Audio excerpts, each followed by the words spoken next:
오늘은 예배소서 강론 9번째입니다. 오늘 제목이 교회의 이상적인 직무관 그랬습니다.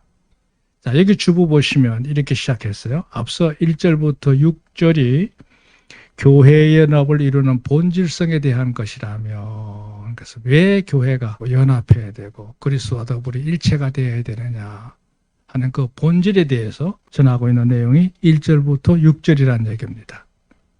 자, 오늘 이 본문 말씀 7절부터 16절까지 이 내용은요, 주님의 몸된 교회를 이루고 있는 성도들이 이 연합을 이루었을 때 어떤 마음가짐이어야 되느냐 하는 걸 얘기하는 거예요. 여기 보세요. 한 몸으로 형성된 지체로서의 각기 다른 역할을 통하여 하나의 목적을 위한 각자의 충실한 역할에 대해서 말씀하고 있다. 그래서 교회는 한 몸으로 형성되어 있는 성도들이죠. 그 역할이 다 다르다는 얘기입니다. 그러나 그 역할이 다르다고 해서 목적이 다른 건 아니죠. 모두가 다 한 목적을 위해서 모두가 서로 함께 충성하고 헌신하는 겁니다. 그러려면 두 번째가 필요한데요. 그게 바로 저마다 성숙함으로써 모두가 건강해야 됩니다. 그렇게 해야만 이 많은 지체들이 각각 다른 역할을 하지만 결국에는 하나의 공통분모라고 할 수 있는 목적을 이룰 수 있다는 얘기입니다. 그거에 대해서 오늘 강조하고 있는 내용이 바로 오늘 본문입니다. 자, 두 번째 문단 그랬어요. 곧 교회를 이루는 구성원들 모두가 저마다의 믿음의 분량과 은사를 따라서 그랬어요. 성도들의 믿음의 분량을 따라서 은사를 따라서 각각 역할이 주어져 있다는 거예요. 그러면서 이렇게 말합니다. 직분과 더불어 크고 작은 역할들을 감당해야 하는데, 그렇죠. 크다 작다는 말에 좀 어폐가 있긴 합니다만, 아무래도 높고 낮다는 말보다는 나을 것 같아서 이 용어를 썼는데요. 하여튼 교회에는 드러나는 역할, 드러나지 않는 역할을 통해서 저마다 유기적인 관계를 갖고 있단 말이죠. 그랬을 때 여기 그랬어요. 각인에게서 영적인 성숙함만이 아니라 하나님의 뜻에 일체가 되길 힘쓰는 자기 노력이 필요한 거죠. 오늘 있는 내용이 바로 오늘 본문이라는 얘기입니다. 자, 이게 너무 심각하게 들을 건 없고요. 이미 우리가 지난 수십 년 동안 이런 성도에 대해 태도에 대해서는 이미 우리가 많이 단련되어 있고 또 여러분 스스로도 이런 삶 속에 헌신해 온 줄로 믿습니다. 그러니까 가볍게 들으시고 이렇게 사는 것이 과연 내가 정상적으로 살아가는 것이구나 하는 확인하는 과정이라고 보시면 좋겠어요. 자, 오늘 이 본문의 내용을 세 단락으로 나누어서 설명을 할 텐데요. 우선 여기 7절부터 10절 말씀, 그리고 11절, 12절, 13절 이하에 이렇게 나누어서 세 단락으로 나누었는데요. 여기 1대제 이래서요. 분량에 따른 은혜의 선물들 그랬어요. 분량이라는 말은 신앙의 이르기도 있고 또 나를 통한 하나님의 특별한 어떤 쓰심에 대한 부름이라고 할까요? 소명감을 느꼈을 때 가져지는 분량도 있을 수 있어요. 거기에 따라서 역할이 다를 수 있는 거고요. 또 좀 인위적입니다만은 교회가 필요에 의해서 어떤 임명을 통해서 책무를 맡겨질 때가 있죠. 그게 다 분량입니다. 교회 안에서는 뭐 크고 작은 일에 대해서 그게 무슨 자존감을 상하거나 그런 일은 없죠. 다만 올해 2022년 한 해를 맞이하면서 하나 앞에 내가 충성할 수 있는 방편이 뭘까? 그래 봤을 때 내 역할들이 다 있다는 거예요. 자, 여기 7절부터 이런 말씀을 했어요.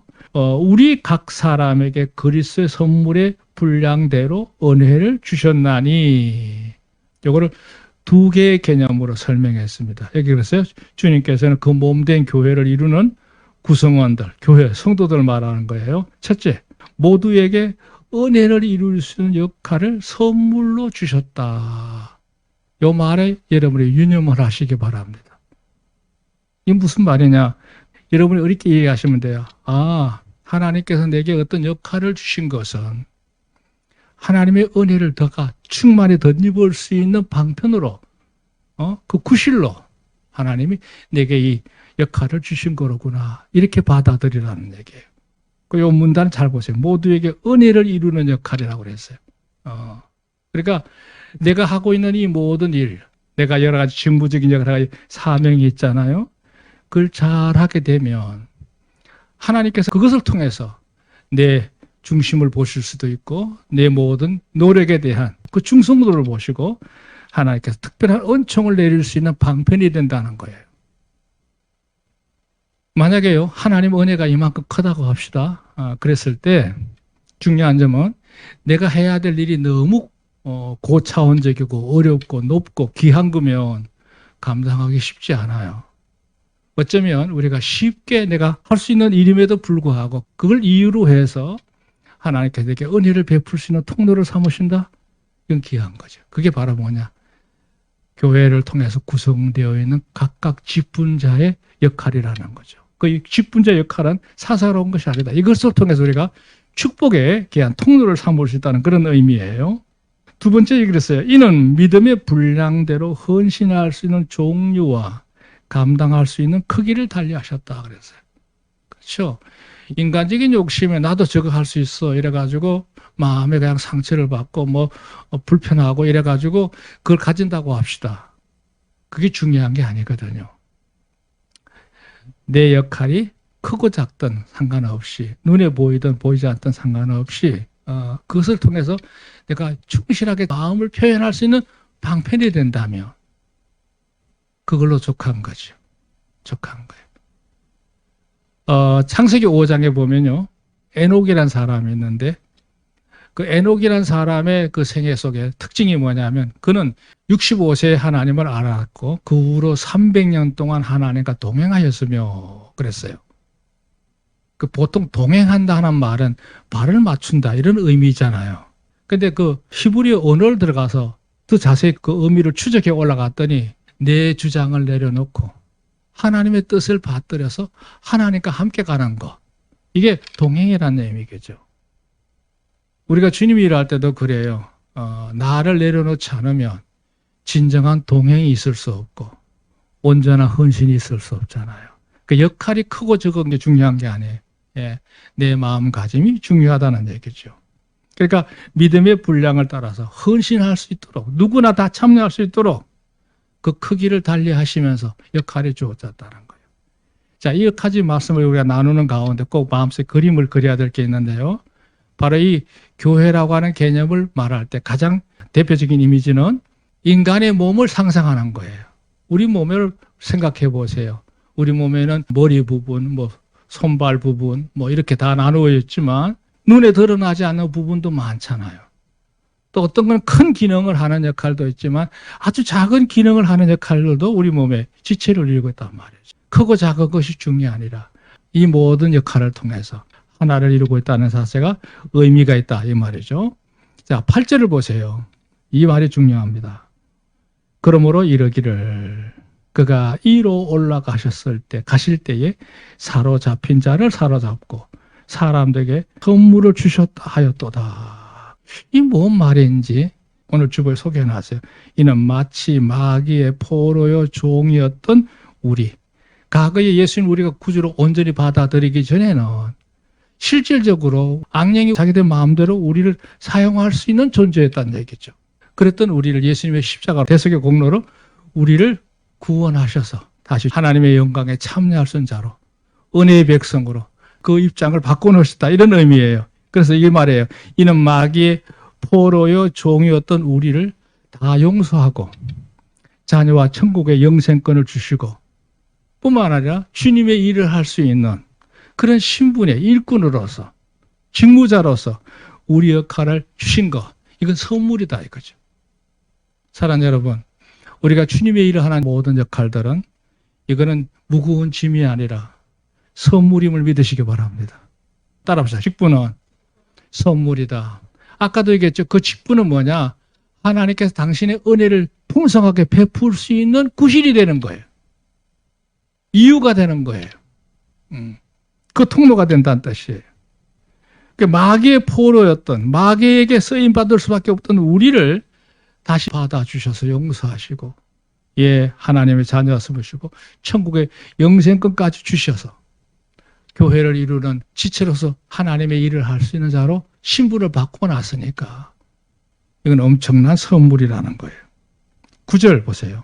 올라가셨다 하였은즉 땅 아래 곳으로 내리셨던 것이 아니면 무엇이냐 그랬어요. 이 말이 뭐냐면 잘 보세요. 이런 뜻이에요.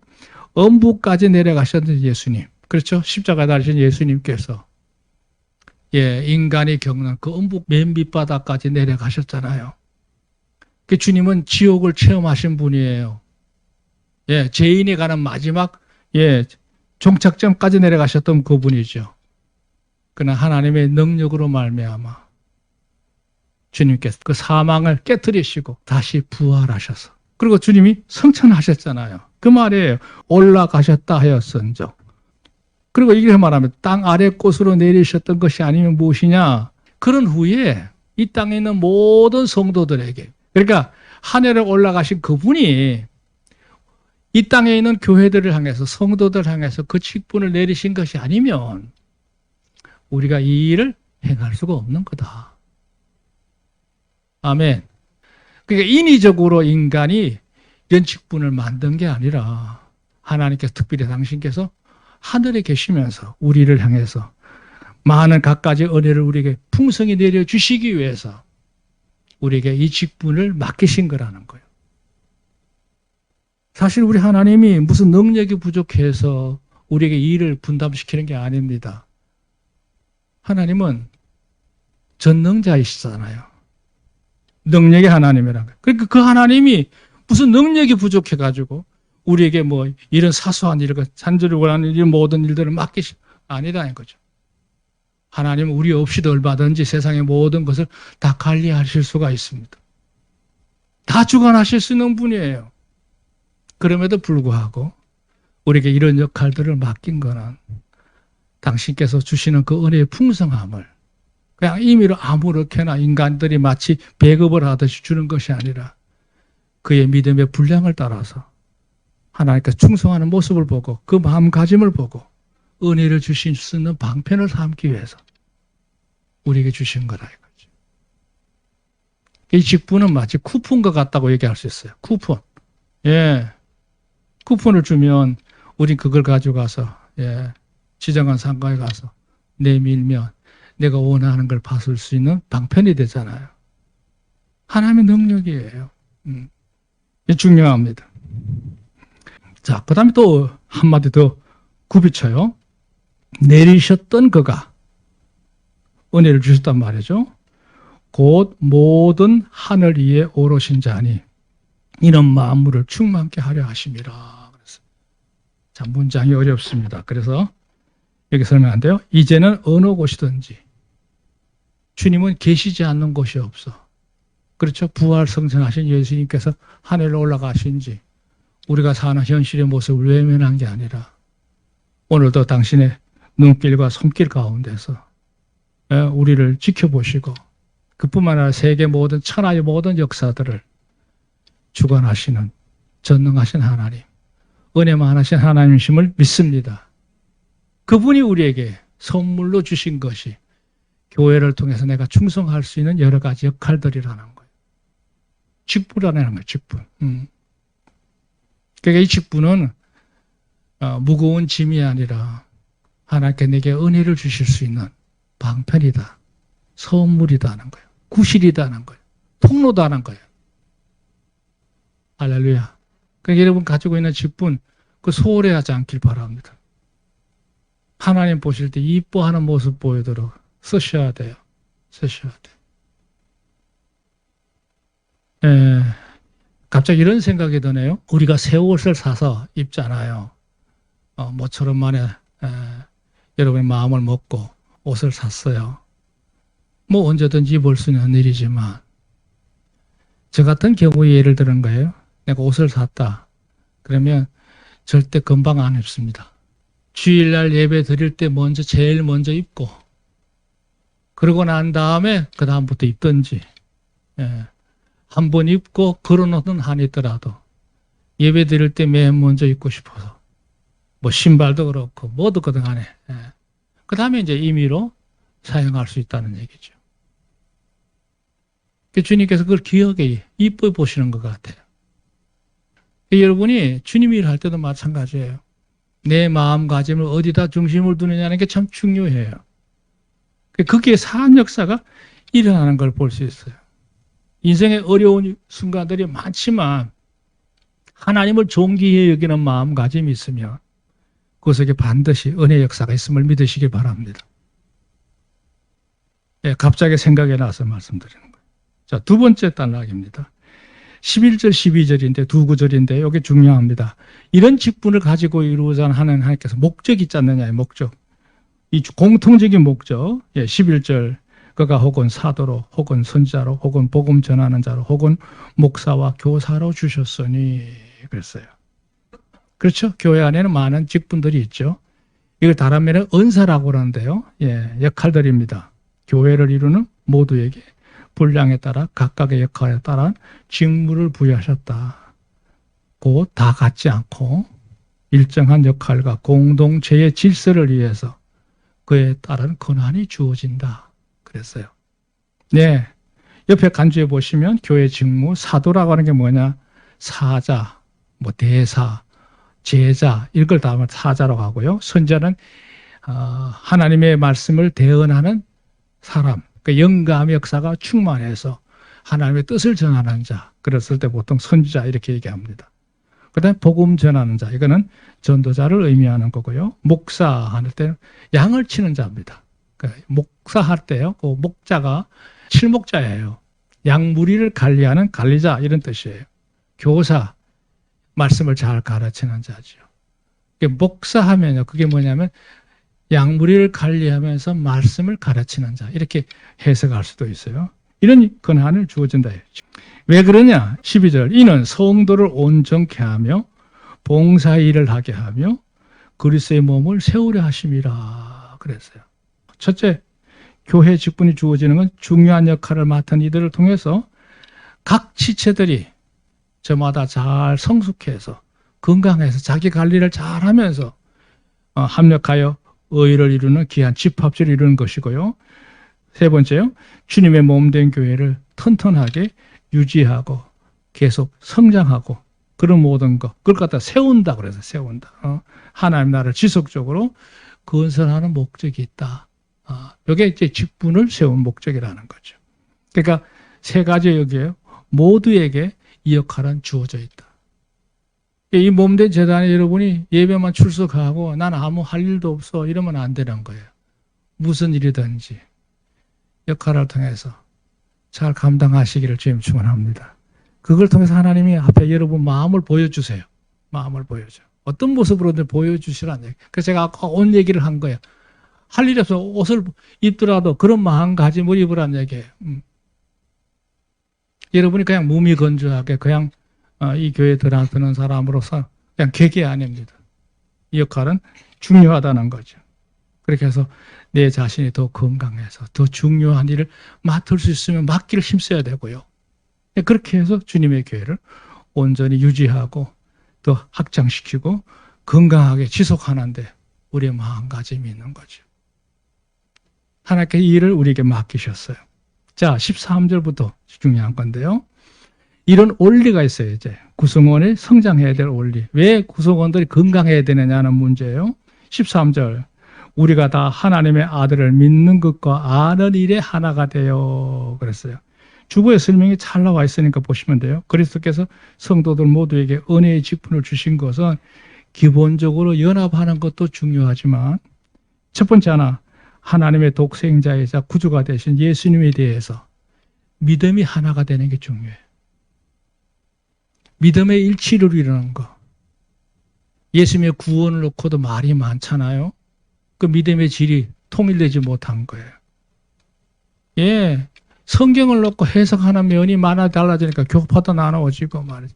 같은 교파 안에서 또 분파가 생기고 이건 있을 수가 없습니다.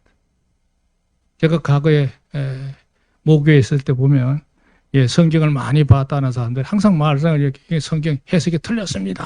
이래가지고 교회가 시끄러울 때가 많았었어요. 지금 생각해 보니까 정말 어리석은 일이었던 걸 알았었어요. 예, 아닙니다.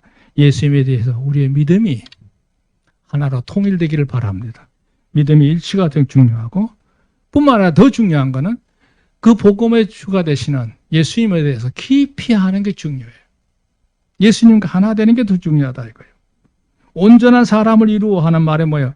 더 이상 어린아이 같지 않고 장성한 분량을 이룰 수 있는 모습으로 계속 성장해야 된다는 거죠. 언제 그 자리까지 있어요? 언제? 아니죠, 그건 좋은 신념이 아니에요.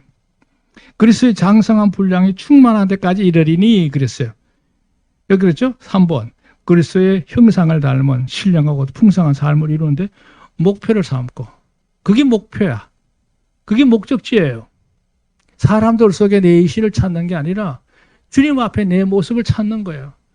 주님의 그 마음의 분량까지 내가 올라가야겠다고 하는 그 항구적인 마음의 염원이 필요하다는 얘기죠. 14절. 이는 이제 우리가 어린아이가 되지 아니하고 사람의 계술과 간사한 유혹에 빠져 교훈의 풍조에 밀려 요동치 않게 하렵니다. 자, 여기서 제가 좀 관심을 가지고 좀 더 깊이 다뤄놨어요. 자, 보세요. 그렇게 성장을 해야 그리함으로써 온갖 악의적이고도 간사한 악인의 사술. 제가 세상을 살아봐도 그런 것 같아요.